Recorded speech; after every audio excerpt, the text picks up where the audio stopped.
Já, við höfum nokkuð rætt ofbeldi meðal ungdómsins og líka áður en að hörmungar atburður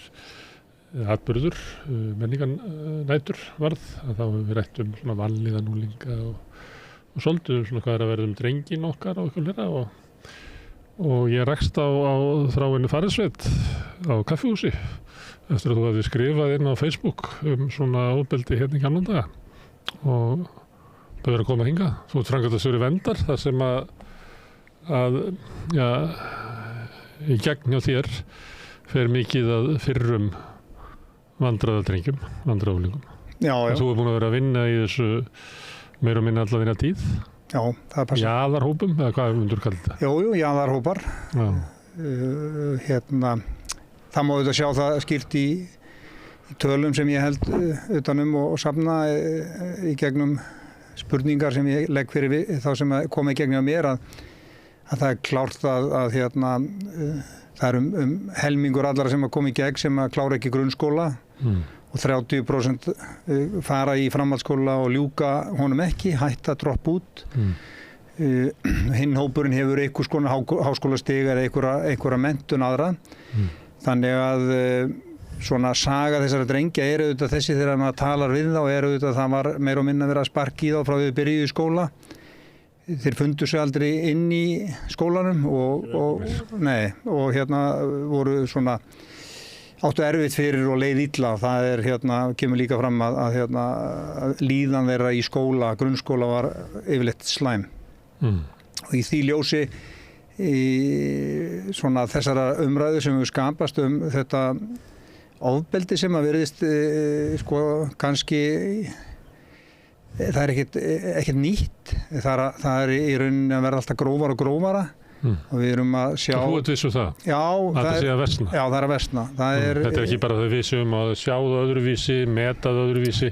Þetta er einfaldlega að versna. Það er að versna.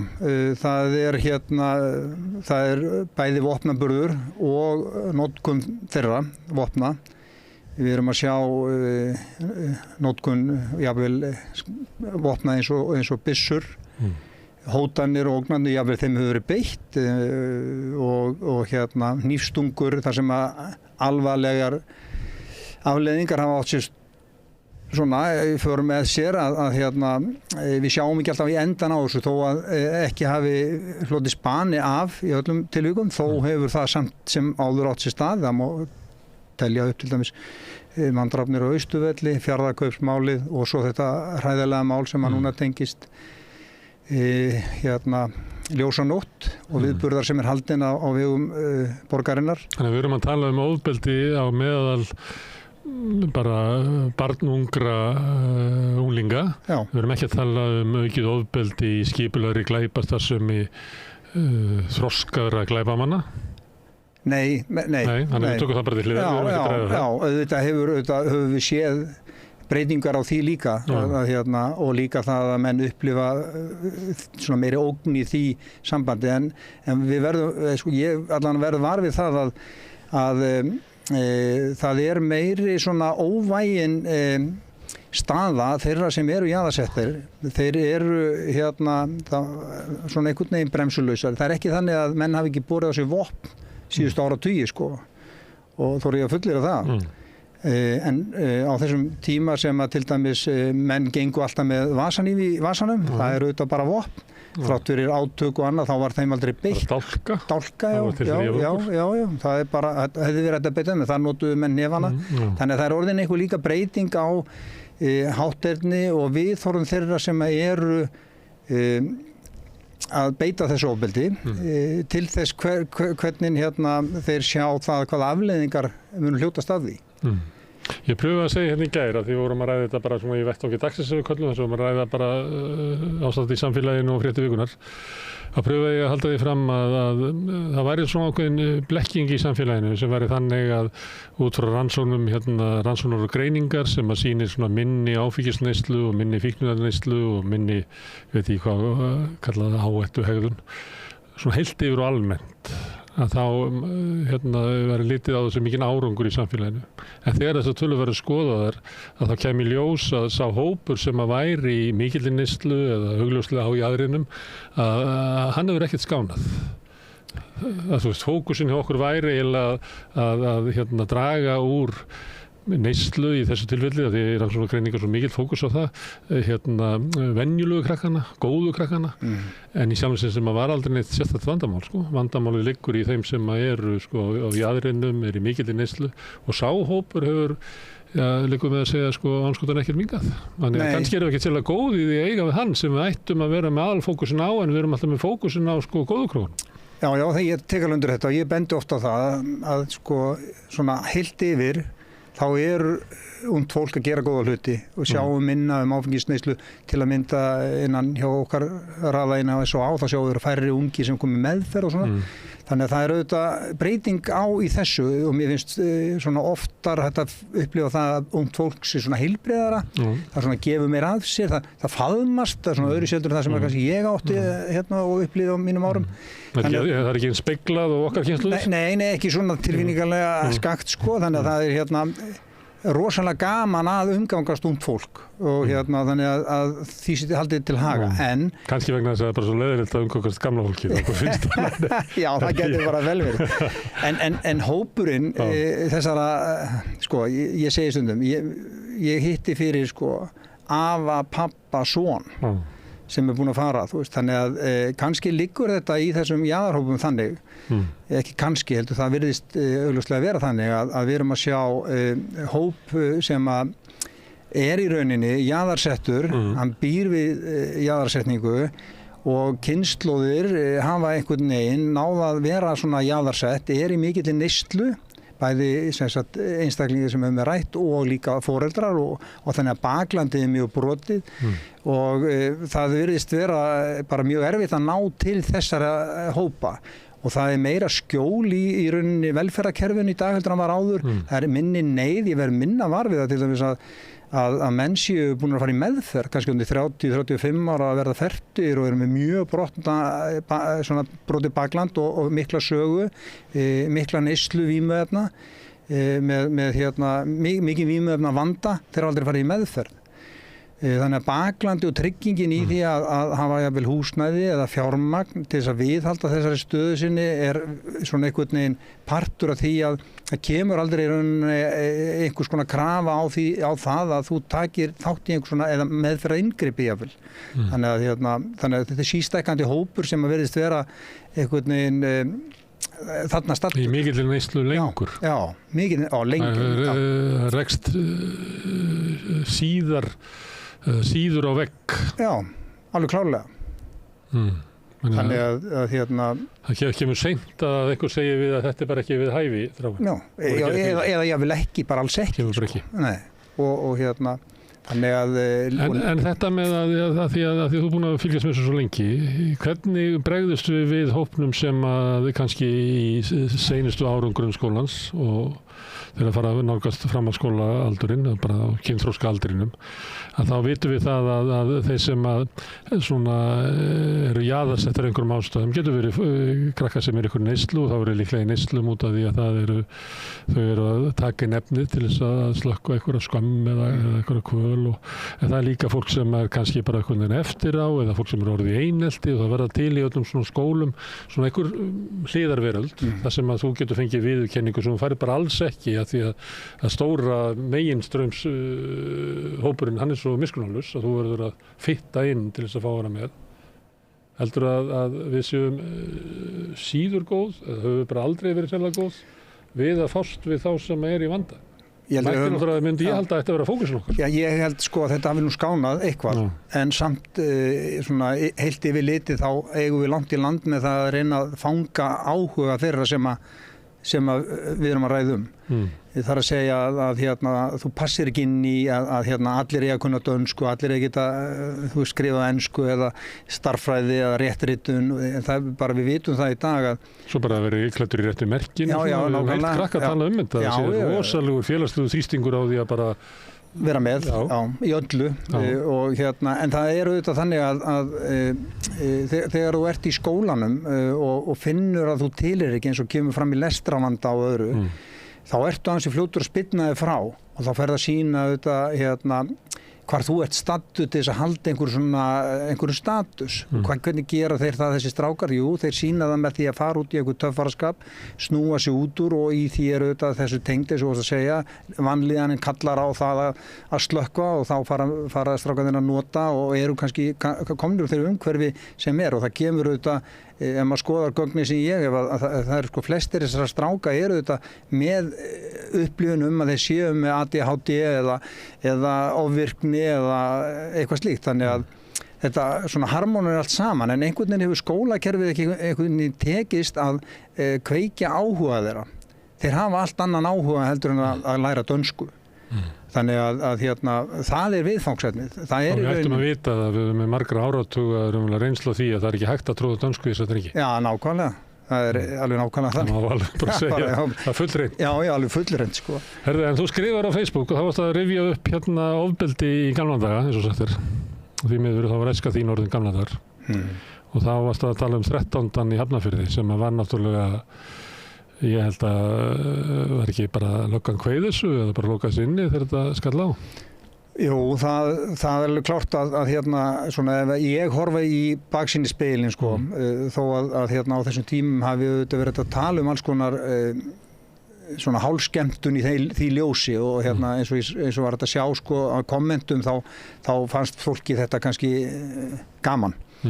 En í ljósi fortíðanna og framtíðanna þá finnst mér svona ef maður skoðar í baksýnisspegilinn þá sér maður auðvitað margt sem er mjög skrítið við þetta að svona atburður, einhvers konar 13. gleði sveitafélagsins, Hafnarfjarðarbæjar sem var haldin á 13. hafi borið með þeim hætti upp að 1964 þá hefst einhvers konar óöld sem viðgengst síðan bara og ég held að sko 86, 88 hafi verið slökkt á þessu endanlega en allan hennar tíma þá var í rauninni hálfgerð svona styrjöld í Hafnarfirði.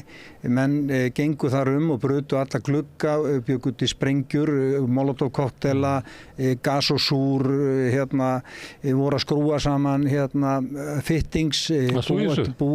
Já, ég var auðvitað atkvæða mikill í þessu á þessum tíma. Og ég svona hvað var á hverju?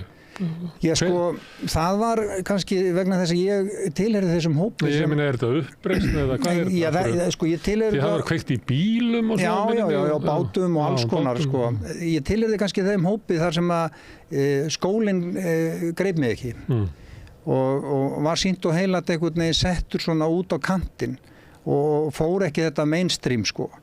Þannig að í sjálfum sér var maður þá alltaf út á kanti og þetta eiginlega raungerist þannig að maður finnur eins og ég var að segja sko, maður tilheyrir allt í einu einhverjum sem á árgangnum á undan eða þar á undan þannig að maður fór að tengjast miklu eldri einstaklingum til þess að reyna að hafa einhverja stöðu og þessu fylgdi þetta fá respekt já og maður var ekki dæmdur eins og maður upplifði í skólanum að maður var hálfgerður tossi með ADHD og ofvirkni og fungeraði illa inn í þessu kerfi þannig að maður einhvern veginn svona fann sig inn í þennan farveg að tilheyra þeim sem á undan manni komu. En svo kom 13. og þá eruðu þið hvað dúksarnir í Já, það má eiginlega segja það að en það voru ekki bara jaðarkrakkar sem tóku þátt í þessu, þetta var svona Nei, þetta var ansi almennt en það sem er kannski í þessu að þeir sem voru kannski veikir fyrir þeir náðu betri tengingu við þá sem höfðu betri reynslu og þetta var náttúrulega kannski á þessum tíma þó að fólk átti sig ekki á því að þegar 13. kom og óöldin hófst þá parkeruðu bara 3, 4, 5 stóra rútur það komu tugir lögregluþjóna á Reykjavík, jafnvel Kópavogi og annars staðar frá og fólk var bara rifið inn hundruðum saman inn í rúturnar og fólki var keyrt upp í Haukahús og upp í FH-hús og áhalda geymslurnar og þar var bara fólk vista til þess að reyna að koma í veg fyrir frekari skaða og þetta var einhvern veginn þannig að þetta fekk að viðgangast Ekki, það fikk ekki viðkast, þau voru að handtaka ykkur og koma ykkur upp í Haukahús. Jú, en það enga síður, þá þó að það hafi verið fjöldahandtökur, þá kannski voru atkvæða mestu einstaklingarnir ekki handteknir. Og kannski var það líka þannig að þeir lærður á kannski það hvernig kerfið virkaði. En það var enga síður þannig að það sem að ég kannski er að reyna að segja er það að í skjóli aðgerðarleysis þá myndaðist hópur ár eftir ár, stærri og stærri, sem að í rauninni hefði verið þetta að grípa inn í og stöðva án mikilla fyrirhafnar sko. Hvernig þá? Já, það var eins og var gert bara restina. Það var eiginlega þannig að lögreglan, hún mætti bara á heimili þessar einstaklinga sem að voru þar atkvæðamestir. Þeir voru bara teknir umfæð og þá í rauninni var slökkt á viðfangsefninu. Þannig að voru handteknir vegna komandi afbrota. Já, hugsanlega. Menn auðvitað vissu upp á sig sökina og forvirkar rannsóknir. Já, forvirkar rannsóknir. Ég veit ekki hvað menn myndi gera í dag. En þarna var í rauninni þetta stöðva með þessum hætti að tekin bara ákvörðun það að fara í tilteknar aðgerðir sem skiluðu svo sannarlega árangri. En hinn hellin á þessu er þessi að flestir að mjög stór hópur af þessum strákum sem voru þarna í þessum hlutgerðust inn í þessa atburðarás sem 13. var. Þetta eru strákar sem að lendu mjög illa í því og mjög margir eru að enda á Breiðuvík, Kumbarahól, Blesastöðum og mjög stór hópur sem er bara ekkert á lífi í dag eða mjög illa farin. Og ég sé mjög mikla svona tengingu við þetta sem er að gera í dag. Það er sístækkandi hópur sem er að hópast saman við mjög svipar aðstæður þar sem það eru mjög sterkir, kraftmiklir einstaklingar sem eru ekki að samsvara sér inn í samfélaginu og ungt fólk sem hefur áhuga, vill og kemur, það blandast inn í þessa hópa sem býður auðvitað hættunni heim. Og ég heyri sko að ungt fólk sem er á ferðinni í dag, það þorir ekki annan að opnast en þess að það er ekki hægt að treysta þessum hóp sem við vorum að ræða áðan. Því hann er orðinn það illa staddur að það er erfitt að lesa út úr því hvað þeir munu gera eða hvernig þeir munu afnanda sig. Þannig að hótanir og ógnanir eru með allt öðrum hætti heldur en það voru. Þannig að ég myndi telja að þessar aðstæður séu ég vil enn varhugaverðari heldur en það voru á þessum tíma sem ég var að tala um. Hvernig dregur úr svona hópamyndun? Það er rauninni bara eins og við gerðum inn í gamla daga. Við vorum með foreldraröld, við vorum með útideildina, það var stugga við eða fullorðið fólk fór inn í. Ég sá nú mér til ánægju að foreldraröld var allt í einu komið inn í Kópavogi. Og leið og foreldrar fara að blandast inn og standa inn í hópum og þá verður engin vettvangur. Og svo smátt og smátt þó þetta sé auðvitað langur tími og þurfa að gera helgi eftir helgi yfir veturinn, þá skilar þetta tilteknum árangri að reyna að koma í veg fyrir þessar tengingar. Að við verðum ekki með nýliðun í þeim hópi sem við viljum auðvitað helst reyna aðstoða. En nú er þetta að vísa í aðgerðir sem að hafa dugað. Já. Hvað er þá að samfélaginu ef það heldur því ekki áfram? Þetta á að vera þannig að reynið allt og allt í þessu gott er. En það er að segja eins og við höfum reynt eitthvað og það hefur virkað en svo bara glemdu því. Já, það er þetta, kannski þessi íslenski vandi, það eru þessi átaksverkefni. Þú veist að það kemur eitthvað upp og ljósið einhvern veginn fer þangað. Það rís allir upp og eru svo virkir í 2 mánuði, 3 mánuði, 5 mánuði eða hvað það er. Og svo gleymist það bara. Og svo allt í einu þá vöknum við upp við þennan vondan draum að staðan í samfélaginu er bara varhugaverð og hættuleg. Og ég þori að fullyrða það að, þú veist, að þeir sem ganga götur Reykjavíkur bara að laugardag og föstudag, laugardag og sunnudagskvölda að þeim rís óhugur yfir því hvert ástandið er orðið í bænum. Og það er ekki gott að skapa eða ala á slíkum ótta gagnvart því að geta ekki heimsótt Reykjavík eða farin í bæ. Er það virkilega þannig? Já, ég heyri Ég þetta býð þannig niður í bæ. Já, Ég kannski upplifði mig bara sem eitthvað svona gamla kall sem að, þú veist, bara fólk sér ekki, sko. já. Nei, það eru pústrar og hérna... Ég er alltaf ekki í nætuljón, ég er bara að labba. En ég er að tala um þessi kvöld og helgar. Og við þekkjum auðvitað þessi mál eins og voru eins og 13. í Hafnarfirði og Hallarishplanið og tímalengd opnunar og veitingasum sem menn þurft að draga tilbaka og svo fram til götunum þannig að allt endar þetta illa, þú veist, það í rauninni Hallarishplanið, það endaði eða var undir svona áhrifum af svona mjög heftalegu ofbeldi þegar maður sem var að koma úr vinnu, fekk stein í höfuðið og ég man nú eftir svona kátínu eins og þegar álverið var að senda menn heima í rútum inn í Hafnarfirði og lentu inn í þvögun inn í Hafnarfirði og voru handteknir og vistaðir upp í Haukahúsi. Þannig að það er alls konar svona en þetta er samt í ljósi fortíðarinnar þá er þessi staða að reyna ekki að grípa inn í og hafa ekki áhrif á það að þetta sé með þessum hætti, það er grafalvarlegt. Að mínu viti, að það sé hérna eins og ljósanótt einhverjir 100 barna á ferðinni ofur Ölvi og enginn er með afskipti af. Það er bara ekki nógu gott. Alveg svo við erum með sviðstjóra, við erum með tónlistastjóra og alls konar fólk í alls konar hlutverkum hjá borginni. Félagsþjónustan ættu auðvitað að vera ábyrg fyrir því að á svona risastóru kvöldi að það sé eitthvað eftirlit með því að þetta gerist ekki. Það er mín skoðun. Og þessi ljósanótt í Keflavík eða hvað hann heitir, Reykjanesbæði, að hún var eiginlega jafnstór viðburður, sagði dóttir mín sem er á þessum aldri og bara menninganótt. Það voru bara allir að fara til þess að vera náttúrulega í eftirlitslausu partí. Já, það eru auðvitað einhver ofbeldismál þar og sem er ekki gott. Minna en með nóttust. Já, en sko hvað er lítið og hvað er mikið, þú veist, og En ok, þú ert að tala um þessi svona foreldrarösl og eitthvað svona og þá er ég að velta fyrir mig sko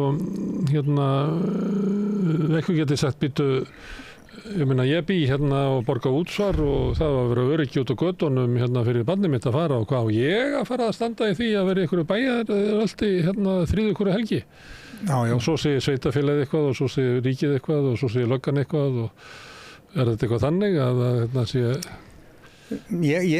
Sko, þetta er auðvitað þessi viðhorf sem að maður hræðist mest orðið í samfélaginu. Það er það, að það sé allt og margir sem bara rísu upp og segja, herðu, ég sætti mig ekki við það að get ekki A og B og C. Ég er neitandi, ég er bara að borga útsvar og þá vil ég fá þetta og hér er barnið mitt og taktu það inn í leikskólan og ég vil að sé öryggi út á götum. Og það er það sama og maður heyrir auðvitað úr skólum. Það er ekki mitt að búa til eitthvað samfélagi. Nei, en þetta heyrir við líka í skólunum að þegar eitthvað kemur upp á og eitthvað stað þarf að stíga inn í þá koma foreldrar og skamma kennarana og telja og ég heyrði meira segja sko, að einhverju skóla sem voru að taka hnífa af ungmennum að þeir hefðu fengið bátt bæði frá borgin og einhverju foreldrum þannig að Það bróta eignarétt. Já, bara afskiptasemi og eitthvað svona sko og En það sem er í þessu eins og alltaf hefur verið að þeir sem að koma á foreldrafundina, kynningarnar og eru sem sagt, virkir í því að styðja við börnin í skólunum, þetta er oft sama fólkið. Fólkið sem kemur ekki, það ætti að vera þar. Það er sama á við... Þessum þarf að vera með eitthvað planið og hvernig þú nálgast á jaðarhópi. Já, og þá er það auðvitað þetta eins og ég segi að þeir sem að hafa kærleika og eru í rauninni kannski með sýnileikan annan eru tilbúinir að veita aðstoð eða koma og vera þátttakendur í foreldrafélagi að þeir eru að hugsa hina þó að hinir sem eru þá ekki tilbúinir og hafa foreldrana sem ekki eru kannski tilbúinir að styðja þá er þessi nálgun foreldrana hún er alltaf svo farsalasta og það hefur alltaf sýnt sig því meira sem að fjölskyldan styður við hver svo sem það er, þú veist eins og Saga segir með þorpi sem að tekur að sér alveg barnið og þannig að það er mjög mikilvægt að reyna að fá fólk til þess að hugsa aftur. Þetta er eins og við sjáum í félagastörfum að það er alltaf orðið erfiðar að fá fólk til þess að vera þáttakendur en það er alltaf til eitthvað fólk sem er tilbúið að leggja mörkum. Það sér ljósið og er tilbúið að vinna að farsælli lausn svona mála en við höfum einhvern veginn sofnað. Við þurfum að vera með girðingar Það er alltaf saman fólki, þá getur verið að þú lendir bara einhverju sem segir bara sorry, sko, ég er hérna í foreldraráði í íþróttafélaginu og ég er gjaldkeri í húsfélaginu sem enginn vill vera og þú veist, ég mæti í þetta verkalýðsfélag mitt til þess að halda á lífi og ég meira þess að tekta átt í menningunni til þess að einhver menningina og alltaf að bæta þessu ofan á mig.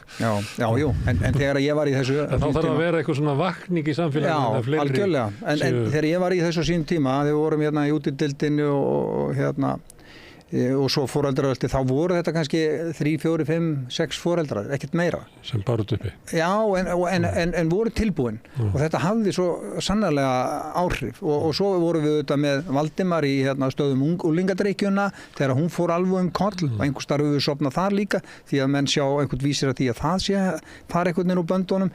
Þannig að við þurfum svo sannarlega að vakna og reyna að finna flöt sem er í rauninni í anda þess að við veitum einhvers konar kærleika á milli okkar. Ekki allir þessi reiði og angur og svona allir eru einhvers staðar eins og að lýsa á hana ég ætla ekki að vera með og ég nenni ekki þessu ég hef alveg nóg með mitt og þetta það er nú verið stemmingi svolítið já. Því meira sem ég hugsa sjálfa mig því betra verður samfélagi það virkar ekki alveg þannig nei, alls ekki þannig að og þú ert eiginlega að tala hér eins og klerkur þú segir að það vanti meiri kærleika og þá er það eiginlega þannig að ofbeldi vex þar sem að kærleikurinn skortir algjörlega það er svo klassísk guðfræðileg kenning Já, algjörlega. Og mér finnst sko í ljósi þessar atburðar sem ungu stúlku sem lést að það er bara óendanlega sorglegt ég var bara mjög hryggur og jafnframt svona maður verður reiður og svo þegar að pabbi stúlkuna leggur út frá því sko að það þurfi meiri kærleika þú veist, hvernig finnum við hann að þá fyrir maður að hugsa sko, þú veist, er alveg búið að slökkva á öllu svona sem heitir eitthvað svona mannleg þægileg tengsl á milli fólks og það er kannski þessi efnishyggja og einstaklingshyggja sem er eiginlega komin alveg út úr öllum eðlum farvegi og þannig að samfélagið okkar er að leysast upp. Já, það er bara spurning hvernig við getum lagt fram þann rétt að fara yfir á rauðu sko. Já, en mér fannst eitt skrítið varðandi viðbröðin við þessum hörmungaratburði á menningarhátt. Þá voru bara málmleitatæki komin fyrir utan skólaböllin og ég hugsaði bara hvaða leið er þetta eitthvað? Ætlum við að fara að breyta sömu brögðum og Bandaríkjamenn en ekki eru þeir góðir í því að eyða ofbeldi meðal ungs fólks, þeir eru hryllilegir í því. En þeir mæta með þessu, bara málmleitatæki og næsta skref er að vopna kennarana. Mér fannst eitthvað ég skildi það ekki. Ég skildi ekki sko, auðvitað ekki má vera að þetta sé góð aðgerð, kannski góð aðgerð með öðru og allt það. En mér fannst þetta eitthvað er þetta sem að það er bara að vopnast gegn ofbeldinu, hvað er það hugmyndin? Kannski tilfinningin þessi að sko að það sé einhvers konar fælingamáttur í því að tryggja öryggi þeirra sem er inni að því menn eru hræddir, eins og ég var að segja það örlminglan manna sem eru í mikilli neyslu. En er það raunhæft í þessu furðulega drykkjupartí í háskólanema októberfest í september? Er það raunhæft að þeir sem að fara þar að þeir séu í lífshættu út af hnífapburði? Ég efast það, en það kemur samt í ljós að þar fundust vopn. Í leitina? Já. Þannig að það er... Þannig ég verður bara að koma til nútímans til þess að skilja það? Já, sko, ég efast ekkert það að maður getur sett spurningamerki við það og ég held að þetta sé nú bara eins og þegar unglingarnir fara að reykja, sko. Þá er bara pakkin undir pallinum fyrir utan, þú ferð ekkert með hann inn og þegar foreldrar ætla að fara að spurja það hvort þú sett með tóbak, þá voru vinirnir að reykja lyktin þess vegna sko og það er alveg sama með hnífinn. Menn tók í fangilsi svo... Já, algjörlega. Þannig að ef þú berð hníf á þér sjálfum til alls og traust að því þú telur að þér stafi einhver ógn af einhver sem þú getur ekki lesið í þá er sá hnífur ekki með þér alltaf því að þú gerir það sama og þegar að tóbakið var, þú bara stingur sem einhvers staðar felur þetta og kemur í veg fyrir það og svo er einn og auðvitað gripinn eins og var með tóbakið. Þannig að ungt fólk er fljótt að átta sig á þessu. Ég held að sko þetta að ungt fólk upplifir sig svona óöruggt. Kalli á það að við skoðum hvað er það sem þau eru hrædd við. Og það er margt sem bendir til þess að ekki bara afvopna þau. Nei, það er eitthvað sem að hræðir þau og þau telja sig standa betur að vígi að vera með eitthvað og það kannski tengist einmitt þeim sögum sem að ég hef heyrt að þeir sem að eru hvað erfiðastir, þeir eru tilbúnir að beita svona ofbeldi og hafa gert á þess að krakkarnir í rauninni beri upp þá sögu, stungið einstaklinga í lærin og svo fram undir göttunum og þá ekkert þetta að fara neitt með það vegna þess að það kalla bara á enn frekara ofbeldi svo fram undir göttunum. Þannig að það erfiðara orðið að lesa í þessa einstaklinga sem að beita þessu ofbeldi. Þannig að foreldrarnir eru jafnvel konið í þá stöðu að geta ekki einhvern veginn staðið með ungmenninu og farið með máli lengra því það óttast að ungmennið eða jafnvel fjölskyldan stafi ógn af þeim sem að ofbeldi steðjar að. Þannig að þú eru tilfinningu að það sé að versna okkur? Ég alveg klár því að það verður að gerast eitthvað mikið til þess og ég held að það sé þannig að það sé auðvitað verið að vinna í öllum þessum endum í dag og það verður auðvitað bara að grípa inn í, það verður að varpa ljósi á það sko hvert meinið og ég held líka eins og hefur verið bent á að heilsa ungs fólks almennt hefur versnað, það eru stór hópur sem á lyfjum sem er óskýranlegt með við þá tíðni sem annars staðar á Norðurlöndum til dæmis og að það þurfi meiri fjármagn í að hjálpa til í þessu. Það er hellinga fjármagn sem fer í lyfin, sko. Já, klálega, sko. Þannig að það virðist ekki vera neitt. Þannig að þetta er nóga pening. Já, nóga peningum þar, sko. En einhvern veginn hefur þetta ákall þeirra sem hafa mest talað þessar áhyggjur sínar að það virðist vera lítið gert. Bugl hefur til dæmis ekki haft rétt utanumhald og við sjáum að stuðlar eru til dæmis núna yfirfullir af einhverjum einstaklingum sem eru bara í gæsluvarðhaldi og búið að þurrka út eiginlega aðra starfsemi. Já, meðferðarstarfið er einhvern veginn lagt til hliðar og eins og ég segi sko, þegar við erum að tala ungt fólk, við erum ekki að tala einhverja lítil börn sko.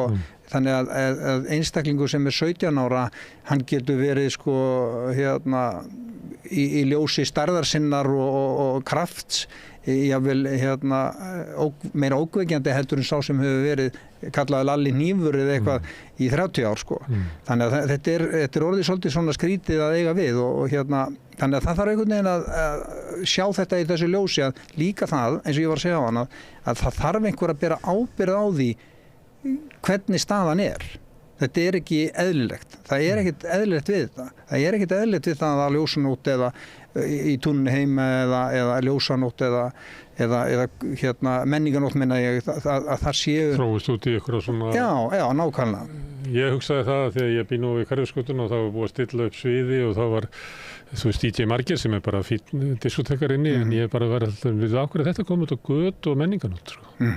Maður hætti ekki bara að vera niður í einhverjum kjallara og það þýddi náttúrulega í kringum þetta var rosalegt fyllir í og maður heyrði það bara á hljóðunum og æluhljóðunum að þetta var alveg orðin eitthvað furðuleg hátíð og eflaust innanum og saman með sko bara mikli menningarviðburðir og dásalegt og einhver fór í bæinn og bara fór og skoðaði myndlist og heyrði tónlist og hitti vini og vandamenn það inn í þessari og einhverju kröfu þess að það eru kannski þeir sem eru bara meira á minna að selja bara brennivín og svona eru orðinir svolítið svona gerandi í dagskráni. Já. Og þetta með dagsprógrammið sko og hlutfall af dagsprógramminu og svo kvöldstemmingunni sko hvað þetta er orðið skakt á akkord í þessa átt og þannig að það er ekkit allt fólk sem er í rauninni að hafa gaman og skemmta sér og fjölskyldurnar sem hafa svo sannarlega gaman, það er oftast farið þegar að þegar fjörið byrjar. Já, og þannig að við erum ekki að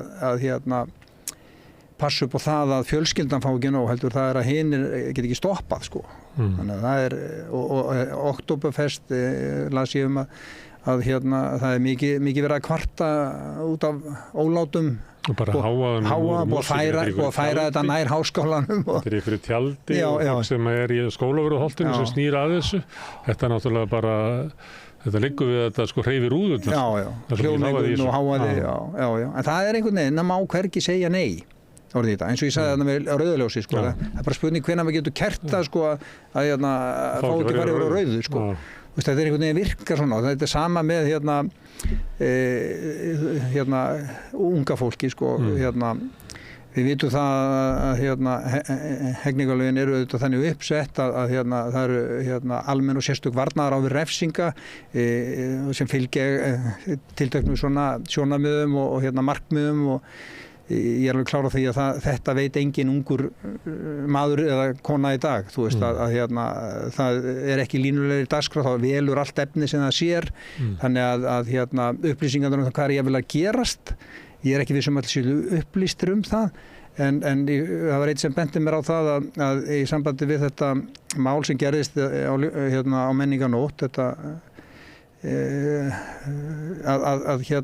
að það hefði verið sko, ég man ekki hvort að segja 800 eða 8.000 einstaklingar sem deildu í rauninni eða tóku þátt í umræðinni varðandi sko einstaklingin sem hafði framið brotið, sem segir okkur það að unga fólki nú ekki alveg meðvitað um það hvað það er að skrifa eða hvað það er að segja sko, eða í hverju það er að taka þátt í, þú veist, miðað við það að geta sett þar inn alls konar orðfæri sem tengjast miskunnarlausu í skoðun þeirra á því hvað gerðist, og ég ætla ekki að draga úr því að auðvitað allir reiðir og allt það, en þarna er líka kannski unga fólki ekki vel hugsandi. Þannig að það er illa meðvitað um það sko hvað internetu og... En við erum náttúrulega með þetta tæki þar sem að fer í gegnum aldurshópana eldsnöggt miklar upplýsingar. Ég verið að þetta á mínu heimili þar sem að kemur frá dóttur minni bara þegar einhverju er svona í fréttunum í Kastalögin að þá er ótrúlega upplýsingar sem komið þar. Ég veit ekki hvað af þessu satt eða logið sko. Nei. En þau eru að kannski vegna þess að fjölmiðlarnir eru ekki að segja þetta. Nei. Algoritminn náttúrulega líka, þú opnar eitthvað í 2 eða 5 eða 10 eða 20 sekúndur sko, þá er það bara spurning hvaða fréttur þú fær þá með hvað þú stoppa lengi. Þannig að börninu líka svolítið óvarin fyrir þessu. Þau eru líka að segja fréttirna svona bara eins og við myndum segja fréttir ef ég hitti á þetta götu og ég hefði orðið vitnið einhverju, þá myndi ég bara segja þér frá því. Fjölmiðlarnir eru komnir í að þetta er komið í svona umbúnað og svona. Stundum ekki dæmi að því þegar ég var ungur blaðamann og fór að lesa gömul blöð, að það er ekkert svo langt síðan að var sagt frá því að sko Þráinn Farisveit ók landróðarbifrið sína í veg fyrir skotabifrið Gunnars Smára og inn í hliðina svo að þau þurftu að klippa Gunnars Smára út og hann var fluttur upp á spítal og er líklega mjálmabrotin. Þetta var sagt frá þessum fréttum svona. Það er miklu seinna sem að allt í einu, þú veist, einu opinbera umræða á að vera í einhverjum svona umbúnað að við erum ekki að tala eitthvað og ekki segja eitthvað og þar alveg þegar þú komið þetta tæki í hendurnar þar sem að fólk er að segja sko fréttir eins og fólk hefur alltaf satt fréttir frá því að við komum úr hellinum að þá náttúrulega virka þessi tæki og þá verður kannski það sem að kemur út, það sem að þú ert að segja fylgist ekki með, það kemur út í sko kvöldfréttum RÚV, það er ekki fréttar ekki með það sem ég fekk hér. Þannig það er eitthvað kannski sem að ætti við að hugsa þetta líka. Já, en það er líka spurningi sko hvað er verið að segja í rauninni á miðlunum, þú veist, hvað er hvað unga fólki er að lesa. Og við vitum það sko að þegar Fréttablaðið eins og þekkir og Morgunblaðið þá er svona kannski erfitt að lesa ekki stereó sko ef maður var annars vegar að fylgjast með. Og ég held að sko upplýsingarnar og maður heyrir það í unga fólkinu sko að það er eitthvað bara svona kannski bein tilvitnun í eitthvað en ekki sko almennt og ef það er ekki svona eitthvað sem kemur svona fast upp sko ég sá nú bara móðir sem var að lýsa því yfir að sonurinn hefði verið lenti í svona hrikalegu ofbeldi þar sem að ung stúlka hefði beitt hnífi afleiðingarnar af því seinna en máli sjálft fekk enga svona upplýsingar sko. Það lág ekki í öllum miðlum og það voru ekki allir að lesa það voru ekki 8.000 like eða slíkt sko. Þannig að það er sko svo ótrúlega margt sem gerist sem að kemur aldrei fyrir sjónar þessar unga fólks. Þannig að alvarleiki þessara mála er kannski ekki alveg öllum ljós það sem ég á við. Þetta mál er þá alls í... Það kemst það kannski ekki bara á vettvang almennu fjölmiðla, kannski hafa þeir bara á þess að tvo mánuði svo lýstir áðan og svo fyrir fólk bara að hugsa eitthvað allt annað. Já, algjörlega.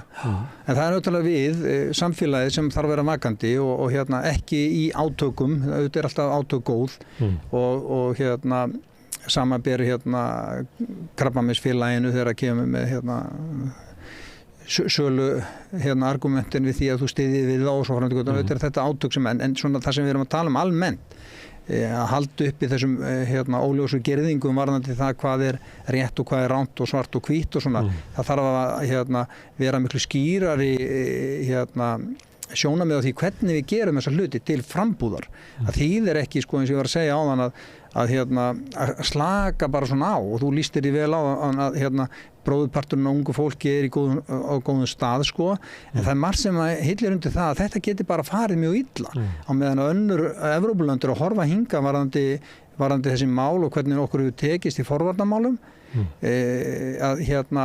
að við sjöum einhvern veginn á þeirri leið að við ætlum að fara að sleppa takinu af þessu sem er alveg ótrúlega einhvern veginn óskynsamlegt og svo þau skilur ekki hafa smá vakningu í samfélaginu að samfélagið sem við lifum í er það sem við leggjum til þess. Já, nákvæmlega.